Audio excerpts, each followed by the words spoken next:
மகரம். ஒரு சிறப்பான சம்பவம் காத்திருக்கு. என்னது அது? அதை பத்தினதான் இந்த வீடியோ. ஸோ தம்ப்நெயில்லையும் டைட்டில்லையும் நான் சொல்லியிருக்கக்கூடிய இந்த விஷயத்த நான் வீடியோக்குள்ள ரொம்ப கிளியரா எக்ஸ்பிளைன் பண்ணியிருக்கிறேன். வீடியோ ஃபுல்லா பார்த்து தெரிஞ்சுக்கோங்க. ரொம்பவே உங்களுக்கு இன்ஃபர்மேட்டிவாகவும் யூஸ்ஃபுல்லாகவும் இருக்கும். ஓகே, ராசி பலன்ல பொதுவா எந்த ஒரு அஸ்ட்ராலஜரும் சொல்லாத சில விஷயங்களை நான் இந்த வீடியோல சொல்லியிருக்கிறேன். உங்களுக்கு ரொம்பவே யூஸ்ஃபுல்லா இருக்கும். அது என்னன்னு ஒன்னொன்னா பார்க்கலாமா? முதல்ல இப்ப இருக்கு பாருங்க, இதுதான் கோச்சார கிரகநிலைகள். அதாவது இப்ப மேல ராசி மண்டலத்துல கிரகநிலைகள் இந்த மாதிரியான ஒரு தன்மையில தான் இருக்குது. சரியா? 15ஆம் தேதி நிறைய கிரகங்கள் டிரான்சிட் ஆக போகுது. ஸோ இந்த மாசத்தை 15ஆம் தேதிக்கு முன்னாடி அப்படின்னும் 15ஆம் தேதிக்கு அப்புறம் அப்படிங்கிற மாதிரி ரெண்டு மாதிரி டிவைட் பண்ணலாங்க. இந்த சார்ட்ல பாருங்களேன், செவ்வாய் சனி ஒன்னா சேர்ந்திருக்கிறாங்க மீன வீட்டுல. சூரியனும் புதனும் செவ்வாயோடைய மேஷ வீட்டுல இருக்காங்க. சுக்கிரன் ஆட்சியா இருக்கு ரிஷபத்துல. மிதுனத்துல குரு இருக்கு. ராகு கேது ஆல்ரெடி சொன்ன மாதிரி அது எப்பயுமே மாறாது, அது அப்படியே தான் இருக்கும். கேது சிம்மத்திலையும் ராகு கும்பத்திலையும் இருக்கு. 15ஆம் தேதிக்கு அப்புறம் இந்த மாதிரி மாறும். இந்த சார்ட்டை பாருங்களேன், ராகு கேது எதுவும் மாறாது, அது அப்படியே தான் இருக்கும். ஒரு வருஷத்துக்கு அப்படிதான் இருக்கும். இந்த வருஷ கடைசியில தான் ராகு கேது பயிற்சி நடக்கும். டிசம்பர் 24ஆம் தேதி செவ்வாய் பயிற்சியாகி மேஷ வீட்டுல வந்து ஆட்சியாக போகுது.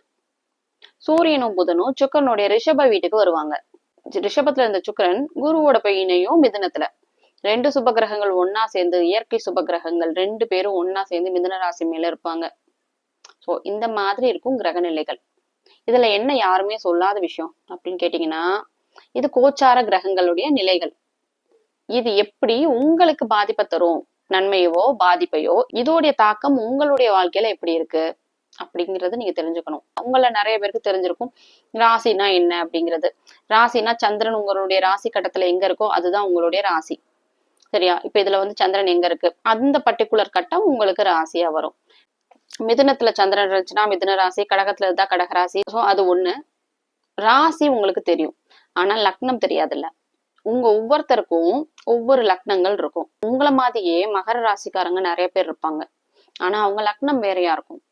சில பேர் சக்சஸ்ஃபுல்லா இருக்கிறாங்க, என்னோட ராசிக்காரங்க தான், ஆனா என்னை விட ரொம்ப சக்சஸ்ஃபுல்லா இருக்கிறாங்க, அவங்களுக்கு மட்டும் எப்படி இவ்வளோ ஆப்பர்ச்சுனிட்டிஸ் கிடைக்குது அப்படிங்கிற மாதிரிலாம் உங்களுக்கு இருக்கும்ல.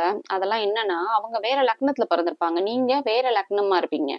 ஸோ அதுதான் உங்களுடைய லக்னம் என்ன, அது உங்களுடைய date of birth, birth time and birth place வச்சு தெரிஞ்சுக்க முடியும்.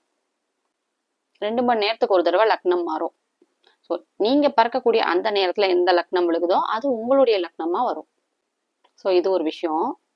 இந்த கோச்சார கிரக நிலைகள்ல உங்களுக்கு உங்க ராசிக்கு எப்படி இருக்கு அப்படின்னு பார்க்கும்போது, நீங்க என்ன லக்னம், உங்களுடைய லக்ன அதிபதி யாரு, உங்க லக்னாதிபதி இந்த கோச்சாரத்துல எந்த மாதிரியான நிலையில இருக்கிறாங்க, பாவ கிரகங்களுடைய தொடர்புல இருக்குதா இல்ல சுப கிரகத்துடைய தொடர்புல இருக்குதா, லக்னம் லக்னாதிபதி ஸ்ட்ராங்கா இருக்குதா, அதையும் சேர்த்து பார்த்துதான் உங்களுக்கு என்ன நடக்கும் அப்படிங்கிறத சொல்ல முடியும். ராசி பலன் அப்படிங்கிறது வெறும் 30% தாங்க. ரிமைனிங் 70% பாத்தீங்கன்னா இந்த கோச்சார கிரக நிலைகள்ல உங்களுடைய லக்னாதிபதி எப்படி இருக்கு, பாதிக்கப்பட்டிருக்கா இல்ல நல்லா ஸ்ட்ராங்கா இருக்கா, அதை முதல்ல பார்க்கணும். அடுத்து உங்க வீட்டுல இருக்கக்கூடிய ஃபேமிலி மெம்பர்ஸோடைய ராசியும் நீங்க தெரிஞ்சுக்கணும். உங்களுடைய ராசியை மட்டுமே நீங்க பார்த்துட்டு இருப்பீங்க இல்லையா, கூட பிறந்தவங்க எல்லாம் நீங்க கன்சிடர் பண்ணணும்னு அவசியம் கிடையாது. உங்களோட அப்பா அம்மா, உங்களோட ஃபேமிலி மெம்பர்ஸ்ன்னு சொல்லக்கூடிய உங்களோட அப்பா அம்மா, உங்களோட கணவன் மனைவி குழந்தைங்க, இவங்க என்ன ராசி, இவங்க மீன ராசி இல்ல சிம்ம ராசி யாராவது இருக்கிறாங்களா, அதை முதல்ல பாத்துக்கணும். மீனத்துக்கு ஜென்ம சனி போயிட்டு இருக்கு, சிம்மத்துக்கு அஷ்டம சனி போயிட்டு இருக்கு. ஸோ உங்களுக்கு ஒரு விஷயம் நல்லாதான் நடக்குன்னா அதை அவங்க தானே செலிப்ரேட் பண்ண போறாங்க. ஸோ அவங்க கஷ்டப்படுற மாதிரியான அமைப்பு இருந்துச்சுன்னா மீன ராசிக்கு ஜென்ம சனி. ஸோ ஜென்ம சனி அஷ்டம சனி போயிட்டு இருக்கவங்களுக்கு நிறைய கஷ்டங்கள் இருக்கும், கடுமையான மன அழுத்தம் இருக்கும். ஸோ அவங்க வீட்டுல யாராவது இருக்கிறாங்க, உங்க ஃபேமிலி மெம்பர்ஸா இருக்கிறாங்கன்னா உங்களுடைய சக்சஸ் ரேட் கொஞ்சம் கம்மியா இருக்கும். ஏன்னா அவங்களுக்கு ஒரு மாதிரி ஸ்ட்ரெஸ்ஸை கொடுக்கணும் அப்படிங்கிறதுக்காகவே உங்களுக்கு அந்த மாதிரி நடக்குது.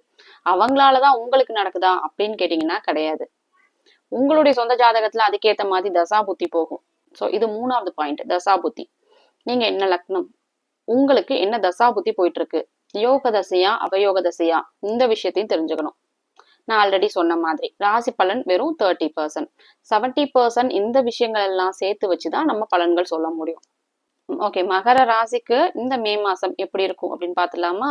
இன்னும் ஒரு 2 நாள்ல கிரக நிலைகள் இந்த மாதிரி மாறிடும். ஸோ செவ்வாய் வந்து பயிற்சியாகி மேஷ வீட்டுக்கு வந்ததுக்கு அப்புறம் நிறைய நல்ல விஷயங்கள் எதிர்பார்க்கலாங்க. உங்களுடைய ராசிநாதனான சனியோட செவ்வாய் இணைஞ்சிருந்தனால நிறைய மருத்துவ செலவுகள்லாம் வந்திருக்கும். கொஞ்சம் சிக்காயிருப்பீங்க. செவ்வாய் வந்து ராசிநாதனோட இணைஞ்சாலே கொஞ்சம் சிக்காவீங்க. கடுமையான ஸ்ட்ரெஸ் இருந்திருக்கும். இந்த மாதிரியான விஷயங்கள்லாம் இருந்திருக்கும். ராசிநாதனுக்கு எந்த ஒரு சுப தொடர்பும் இல்லை, ராசிக்கும் எந்த ஒரு சுப கிரகத்துடைய தொடர்பும் இல்லை. ராசிநாதனும் பாத்தீங்கன்னா செவ்வாயோட இணைவுல பலவீனமா இருக்கனால லாஸ்ட் மந்த் மகர ராசிக்காரங்களுக்கு அவ்வளவு சிறப்பா இருந்திருக்காது. நிறைய அலைச்சல் இருந்திருக்கும், கடுமையான ஸ்ட்ரெஸ் இருந்திருக்கும், அம்மா வழியில ஸ்ட்ரெஸ் இருந்திருக்கும், அம்மாவுடைய ஹெல்த் பாதிக்கப்படுறது மாதிரியான விஷயம் எல்லாம் கூட நடந்திருக்கும். ஏன்னா 4வது அதிபதி செவ்வாய், செவ்வாய் சனியோட இணைஞ்சு ரொம்ப கடுமையான ஒரு பாவத்தன்மை அடைஞ்சிருக்கு. செவ்வாய் சனி ஒன்னா சேரக்கூடாது. 2 பாவ கிரகங்கள் ஒன்னா சேர்றது நல்ல விஷயம் கிடையாது. ஸோ கடுமையான ஸ்ட்ரெஸ் இருந்திருக்கும். இந்த மாதிரி போயிருந்திருக்கும். உங்களுக்கு எந்த ஒரு விஷயத்த தொட்டாலுமே அது வந்து சிறப்பா இருந்திருக்காது லாஸ்ட் மந்த். இந்த மாசம் 15ஆம் தேதிக்கு அப்புறம் செவ்வாய் பயிற்சியாகி மேஷ ராசி மேல வந்ததுக்கு அப்புறம் பெட்டர்மெண்ட் இருக்கிறத பாப்பீங்க. இதுக்கு முன்னாடி கணவன் மனைவிக்குள்ள இருந்த மிஸ் அண்டர்ஸ்டாண்டிங் எல்லாமே சரியாகி இந்த மாசம் ரொம்பவே நல்லா இருக்குங்க. கணவன் மனைவி உறவு நல்லா இருக்கும். திருமணம் ஆகாதவங்களுக்கு திருமணம் ஆகிறது, இந்த மாதிரியான விஷயம்லாம் நடக்கும். அடுத்தது ராசிக்கு 3வது இடம். 3வது இடம் இளைய சகோதர ஸ்தானம் கடுமையா பாவத்தன்மை அடைஞ்சிருக்கு. உங்க ராசிக்கு 3வது இடத்துல 2 பாவ கிரகங்கள். உங்களுடைய ராசிநாதனா இருந்தா கூட சனி இருக்கிற இடத்த கெடுக்கும். சோ 3வது இடத்துல சனி செவ்வாய் ஒன்னா சேர்ந்திருக்கிறதுனால இளைய சகோதர வழியில உங்களுக்கு மன கஷ்டங்கள் இருந்தது உண்மைதான். சகோதரனால விரயம், சகோதரனே விரயம், உங்களுடைய எங்கர் சிப்ளிங் இருப்பாங்களா தம்பி தங்கச்சி மாதிரி, அவங்க கொஞ்சம் சிக்காகிறது. ஸோ லாஸ்ட் மந்த் இந்த மாதிரி உங்களுக்கு போயிட்டு வந்திருக்கும். ஸோ இந்த மாசம் உங்களுக்கு அது எல்லாமே சரியாகிறத பார்ப்பீங்க. ராசிக்கு 4வது இடத்துக்கு எந்த ஒரு சுபகிரகத்தோட தொடர்பு இல்லைன்னா கூட ராசிக்கு 4வது அதிபதி நல்ல ஸ்ட்ராங்கா ஆட்சியாக போகுது. செவ்வாய் இன்னும் 2 நாள்ல ஸ்தான பலத்தை அடைய போகுது. அம்மா கூட உங்களுக்கு இருந்த கருத்து வேறுபாடு, அம்மா வழி சொத்து கிடைக்கிறது, இந்த மாதிரியான நல்ல விஷயங்கள் எல்லாமே உங்களுக்கு நடக்கும். வீடு வாகனம் சம்பந்தப்பட்ட விஷயங்கள் கூட உங்களுக்கு நடக்குங்க. அடுத்தது ராசிக்கு 5வது இடத்துல சுக்கிரன் இருக்கு. குழந்தைகளால ஆதாயம், பெண் குழந்தைகளால ஆதாயம், பெண்கள் சம்பந்தப்பட்ட விஷயம், இது எல்லாமே ரொம்ப நல்லா இருக்கும். 5வது இடத்துல சுப கிரகம் பெண் கிரகம் சுக்கிரன் இருக்கிறதுனால பெண்கள் சார்ந்த விஷயம் ரொம்ப நல்லா இருக்கும். குழந்தைகளுடைய சுப காரியங்களுக்காக உங்களுடைய பணத்தை நீங்க செலவு பண்றது, இந்த மாதிரியான விஷயங்கள்லாம் நடக்கும். 6வது அதிபதி புதன் பலவீனம் ஆயிடுச்சு. ரொம்ப நாளா வேலையே இல்லைங்க. வேலை கிடைக்கவே இல்லை. 2 மாசமா ட்ரை பண்ணிட்டு இருக்கிறேன். ஆனா இந்த மாசம் புதன் கொஞ்சம் ஸ்ட்ராங்காவே ஆயிடுச்சு. கொஞ்சம் ஸ்ட்ராங்காவே செவ்வாயுடைய வீட்டுல சூரியனுடைய இணைவுல இருக்கு. நட்பு ஸ்தானத்துக்கு வந்ததுக்கு அப்புறம் வேலையில இதுக்கு முன்னாடி உங்களுக்கு வேலையில இருந்த பிரச்சனை, ஸ்ட்ரெஸ், வேலையே இல்லைங்க. இந்த மாதிரிலாம் இருந்தீங்கன்னா வேலை இல்லாதவங்களுக்கு வேலை கிடைக்கிறது, வேலையில ப்ரொமோஷன் கிடைக்கிறது, இதெல்லாம் நடக்கும்.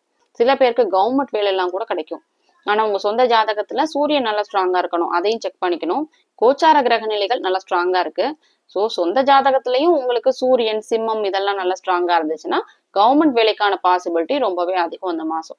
ராசிக்கு 7வது அதிபதினு சொல்லக்கூடிய சந்திரன் பாத்தீங்கன்னா மாதாந்திர கிரகம். 2.25 நாளைக்கு ஒரு தடவை பயிற்சி ஆயிட்டே இருக்கும். சோ தேய்பிரையில போயிட்டு இருக்கு, அமாவாசையை நோக்கி போயிட்டு இருக்கு. 16ஆம் தேதி அமாவாசை நடக்கும். கணவன் மனைவி சார்ந்த விஷயம், மேரேஜ் ப்ரப்போசல், கூட்டு தொழில் சம்பந்தப்பட்ட விஷயம், இது எல்லாமே நல்லா இருக்கும். அடுத்த மாசம் எப்படிங்க இருக்கும் அப்படின்னு கேட்டீங்கன்னா அடுத்த மாசமும் ரொம்ப சூப்பரா இருக்கும். ஏன்னா ஜூன் 2ஆம் தேதி குரு பயிற்சி நடக்க போகுது இல்லையா. சோ அதுதான் நான் தம்ப்நெயில்ல சொன்ன அந்த விஷயம். இங்க ரொம்ப எதிர்பார்த்துட்டு இருந்த ஒரு விஷயம் நடக்க போகுது. ரொம்பவே சூப்பரான ஸ்பெஷலான ஒரு விஷயம். இந்த குரு பயிற்சி ரொம்ப எதிர்பார்க்கக்கூடிய ஒரு குரு பயிற்சி. ஏன்னா கடக ராசி மேல குரு வந்து உச்சமாக போகுது. உச்ச குருவுடைய பார்வையிலே இருக்கும் உங்களுடைய ராசிநாதனான சனி. குருவுடைய வீட்டுல குருவுடைய பார்வையிலே இருக்கும். ஸோ இது சூப்பரான ஒரு விஷயம் இல்ல. நீங்க நினைச்ச எல்லா விஷயங்களும் நல்லா இருக்குங்க. உங்களுக்கு 7.5 சனி மாதிரியான விஷயங்கள் எதுவுமே இப்ப நடக்கல, எல்லாமே முடிஞ்சிருச்சு. ராசிநாதனும் குருவுடைய தொடர்புல இருக்க போகுது. பிசினஸ் ஸ்டார்ட் பண்ணுமா, பிசினஸ் எக்ஸ்பேண்ட் பண்ணுமா, ஆன்சைட் போகணுமா, உங்களுக்கு ஒரு ஹெசிடேஷன் இருக்கா, இது எல்லாமே நீங்க தாராளமா பண்ணலாம். ஏன்னா நேரம் நல்லா இருக்குது உங்களுக்கு. அடுத்து 1 வருஷம் சூப்பரா இருக்க போகுது. டைம் சரியில்லைன்னா சில முக்கிய முடிவுகளை தள்ளி போடுறது நல்லது, இல்ல பண்ணாம இருக்கிறது நல்லது. இப்ப டைம் நல்லா இருக்கனால இந்த 1 வருஷத்தை நீங்க ரொம்பவே ப்ரொடக்டிவா யூஸ் பண்ணிக்கோங்க. ஸோ காதல், திருமணம் சம்பந்தப்பட்ட விஷயங்கள் இது எல்லாமே ரொம்ப நல்லா இருக்கும். வெளிநாடு சம்பந்தப்பட்ட விஷயம் எல்லாமே நல்லா இருக்கும். வெளிநாட்டு கிளைண்ட்ஸ் கிடைக்கிறது, வெளிநாட்டுக்கு நீங்க ஆன்சைட்காக டிராவல் பண்றது, இந்த மாதிரியான விஷயம் எல்லாமே நடக்கும்.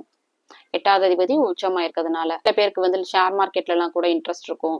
ஷேர் மார்க்கெட் நீங்க பண்ணணும்னா உங்க ஜாதகத்தை செக் பண்ணிக்கோங்க. இப்ப டைம் நல்லா இருக்கு. ஷேர் மார்க்கெட், லாட்டரி மாதிரியான விஷயத்துக்கு இந்த மாசம் டைம் நல்லா இருக்கு. ஆனா உங்க சொந்த ஜாதகத்துல 8, 12ஆம் தரம் சுபத்தன்மையோட இருக்கணும். அதை நீங்க செக் பண்ணிக்கணும். அது கரெக்டா இருந்தா மட்டும்தான் நீங்க அதுல பண்ண முடியும். உங்க ஜாதகத்துல அந்த அமைப்பு இல்லைன்னா நீங்க அது பண்ணக்கூடாது, லாஸ் ஆகும். ஸோ அதையும் தெரிஞ்சுக்கணும். சந்திராஷ்டம் நடக்கும் இந்த மாச கடைசியில 23, 24 அந்த தேதிகள்ல. சந்திராஷ்டமம் நாட்கள்ல மட்டும் முக்கிய முடிவுகள் எடுக்கக்கூடாது.